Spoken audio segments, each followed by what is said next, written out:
text description provided by the architects. The plot was 40 feet wide and 75 feet deep.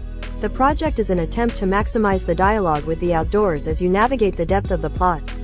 Therefore, it was imperative to interrupt the plot depth with punctuation marks of sunshine and air.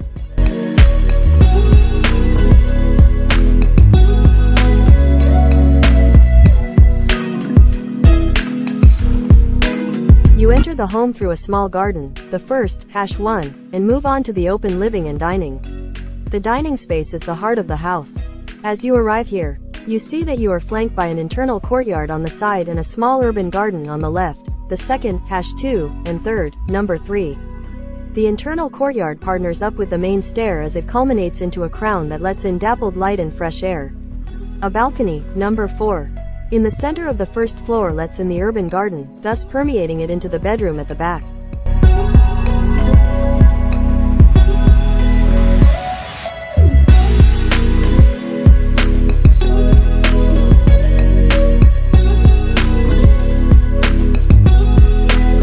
The massing of the building gradually steps up from the roadside.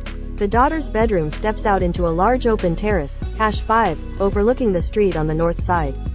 The other bedroom overlooks the entry gardens. A wooden operable screen acts as a playful substitute for a curtain.